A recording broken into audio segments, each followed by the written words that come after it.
আসসালামু আলাইকুম ওয়া রাহমাতুল্লাহি ওয়া বারাকাতুহু। প্রিয় শ্রোতা, আজ আমি শুরু করতে যাচ্ছি ভিন্ন রকম এক আয়োজন। পবিত্র কোরআন মাজিদে ১১৪টি সূরা রয়েছে এবং প্রত্যেকটি সূরার নাজিলের পেছনে রয়েছে বিশেষ বিশেষ গুরুত্বপূর্ণ কারণ। এই সিরিজে আমি আলোচনা করব প্রত্যেকটি সূরার শানে নুজুল বা নাজিলের প্রেক্ষাপট বা কারণ। প্রিয় শ্রোতা, কোরআন মাজিদের ১১৪টি সূরার জন্য আমার এই সিরিজে থাকবে ১১৪টি পর্ব। প্রত্যেকটি পর্বে প্রত্যেকটি সূরার জন্য আলাদা আলাদাভাবে ব্যাখ্যা করা হবে কেন এই সূরা নাজিল করা হয়েছে। প্রিয় শ্রোতা, তার পূর্বে আমরা জেনে নিই পবিত্র কোরআন মাজিদ নাজিল হয়েছিল কিভাবে। পবিত্র কোরআন মাজিদ নাজিলের পদ্ধতিকে বলা হয় ওহী, আর এই ওহী বিভিন্নভাবে নাজিল হতো। ওহী নাজিলের বিভিন্ন পদ্ধতি রয়েছে। প্রথমত, রাসূল সাল্লাল্লাহু আলাইহি ওয়াসাল্লামের নিকট ঘণ্টা ধ্বনির মতো এক ধরনের ওহী আসতো। ঘণ্টা যেমন বিরতিহীনভাবে বাজতে থাকে, ওহী এর ঘণ্টাও তেমনি। এ ধরনের ওহী নাজিল হলে রাসূলুল্লাহ সাল্লাল্লাহু আলাইহি ওয়াসাল্লাম অত্যন্ত কষ্ট পেতেন। ওহী নাজিলের সকল পদ্ধতির মধ্যে এটিই ছিল সর্বাধিক কষ্টকর। প্রিয় শ্রোতা, ওহী নাজিলের দ্বিতীয় পদ্ধতি হলো কখনো কখনো রাসূলুল্লাহ সাল্লাল্লাহু আলাইহি ওয়াসাল্লাম এর ঘুমন্ত বা তন্দ্রাচ্ছন্ন অবস্থায় ওহী নাজিল হতো, আর রাসূলুল্লাহ সাল্লাল্লাহু আলাইহি ওয়াসাল্লাম এর স্বপ্ন সাধারণ লোকের জাগ্রত অবস্থায় বাস্তব ঘটনা স্বচক্ষে দেখার চেয়েও সত্য। প্রিয় শ্রোতা, ওহী নাজিলের তৃতীয় মাধ্যম হলো কখনো কখনো হযরত জিবরাইল আলাইহিস সালাম মানুষের আকৃতিতে ওহী নিয়ে আসতেন। যেমন রাসূলুল্লাহ সাল্লাল্লাহু আলাইহি ওয়াসাল্লাম ইরশাদ করেছেন, হযরত জিবরাইল আলাইহিস সালাম অধিকাংশ সময় হযরত দাহিয়াতুল কালবি সাহাবী এর আকৃতিতে ওহী নিয়ে আসতেন। কখনো কখনো হযরত জিবরাইল আলাইহিস সালাম তার প্রকৃত আকৃতিতে ওহী নিয়ে আসতেন। কোনো কোনো সময় পর্দার আড়াল হতে আল্লাহ তাআলা সরাসরি রাসূলুল্লাহ সাল্লাল্লাহু আলাইহি ওয়াসাল্লামের সাথে কথা বলেছেন। এ প্রকারের ওহীতে তাদের মাঝে কোনো মধ্যস্থতাকারী ছিল না।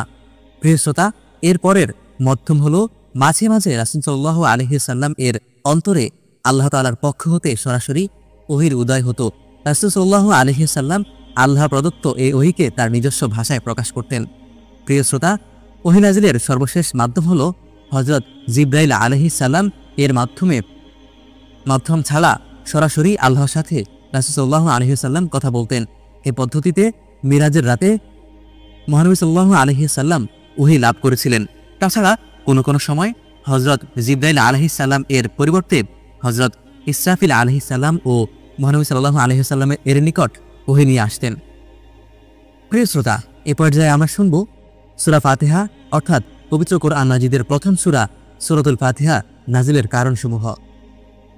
আল্লামা ওয়াহিদি কর্তৃক বর্ণিত আসবাবুন নুজুল গ্রন্থে আল্লামা সালাবিসীয় তাফসীর গ্রন্থে বর্ণনা করেন, হযরত আলী রাদিয়াল্লাহু তাআলা আনহু থেকে বর্ণিত হয়েছে যে সূরা ফাতিহা আরশের তলদেশ থেকে মক্কায় অবতীর্ণ হয়েছে। মুজাহিদ হযরত আবু হুরায়রা রাদিয়াল্লাহু তাআলা আনহু হতে বর্ণনা করেন যে সূরা ফাতিহা যখন নাজিল হয় তখন ইবলিস কেঁদেছিল আর তা মদিনায় অবতীর্ণ হয়েছে। কোন কোন মুফাসসিরগণ উভয় বর্ণনা যথাস্থানে সঠিক বলেই মত পোষণ করেছেন। তারা বলেন যে সূরা ফাতিহা দুবার নাজিল হয়েছে, একবার মক্কায় আর দ্বিতীয়বার মদিনায় অবতীর্ণ হয়। সূরা আল ফাতিহা হযরত মুহাম্মদ সাল্লাল্লাহু আলাইহি ওয়াসাল্লাম এর নবুয়ত লাভের প্রাথমিক পর্যায়ে মক্কায় অবতীর্ণ হয়। অধিকাংশ তাফসীর কারকের মতে রাসূলুল্লাহ সাল্লাল্লাহু আলাইহি ওয়াসাল্লাম এর উপর একটি পূর্ণাঙ্গ সূরা হিসেবে এটাই সর্বপ্রথম অবতীর্ণ হয়েছে। এর পূর্বে শুধু কয়েকটি খণ্ড আয়াত অবতীর্ণ হয়েছিল, যা সূরা আল আলাক, মুজাম্মিল ও মুদ্দাসসিরের অন্তর্ভুক্ত। একদা রাসূলুল্লাহ সাল্লাল্লাহু আলাইহি ওয়াসাল্লাম নির্জন প্রান্তরের মধ্য দিয়ে যাচ্ছিলেন। হঠাৎ তিনি শুনতে পেলেন কেউ তাকে হে মুহাম্মদ বলে ডাকছে। তিনি উপরের দিকে তাকিয়ে দেখলেন আকাশ ও জমিনের মাঝে একজন জ্যোতির্ময় পুরুষ দাঁড়িয়ে আছেন। এতে তিনি ভীত স্বতন্ত্র হয়ে ঘরে ফিরে আসেন। এই ঘটনার পুনরাবৃত্তি ঘটতে থাকলে তিনি হযরত খাদিজা রাদিয়াল্লাহু তাআলা আনহাকে তা জানান। হযরত খাদিজা রাদিয়াল্লাহু তাআলা আনহা বহু শাস্ত্রবিদ জ্ঞানী ওয়ারাকা ইবনে নওফলের নিকট রাসূলুল্লাহ সাল্লাল্লাহু আলাইহি ওয়াসাল্লামকে নিয়ে গেলেন। তিনি ঘটনা শুনে বলে উঠলেন, কুদ্দুসুন কুদ্দুসুন, অর্থাৎ শুভ শুভ। তিনি আল্লাহ তাআলার বাণীবাহক জিবরাইল আলাইহিস সালাম। অতঃপর তিনি বললেন, আবার অনুরূপ অদৃশ্য বাণী শুনলে আপনি ভীত না হয়ে তা শ্রবণ করবেন। পরামর্শ অনুসারে রাসূলুল্লাহ সাল্লাল্লাহু আলাইহি ওয়াসাল্লাম পুনরায় প্রান্তরের মাঝ দিয়ে যাওয়ার প্রাক্কালে যখন ইয়া মুহাম্মদ ধ্বনি শুনতে পেলেন, তখন তিনি লাব্বাইক উপস্থিত বলে সাড়া দিলেন। তখন হযরত জিবরাইল আলাইহিস সালাম তার নিকট এসে বললেন, হে মুহাম্মদ, আপনি মানব জাতির জন্য আল্লাহ তাআলার মনোনীত নবী এবং আমি তার প্রেরিত ফেরেশতা জিবরাইল। তখন তিনি বললেন, বলুন বিসমিল্লাহির রহমানির রহিম। অতঃপর আলহামদুলিল্লাহি রাব্বিল আলামিন থেকে শুরু করে ওয়ালাদ-দাল্লিন আমিন পর্যন্ত সূরা ফাতিহা তেলাওয়াত করলেন।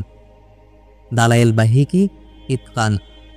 প্রিয় শ্রোতা, এতক্ষণ পর্যন্ত আমরা শুনলাম সূরাতুল ফাতিহা আয়াতের নাজিলের প্রেক্ষাপট। আগামী পর্বে আমরা আলোচনা করব পবিত্র কোরআন মাজিদের সবচেয়ে বড় সূরা সূরাতুল বাকারা এর শান নুজুল বা নাজিলের প্রেক্ষাপট এবং কারণ। ইনশাআল্লাহ ততক্ষণ পর্যন্ত ভালো থাকবেন। আসসালামু আলাইকুম ওয়া রাহমাতুল্লাহি ওয়া বারাকাতুহু।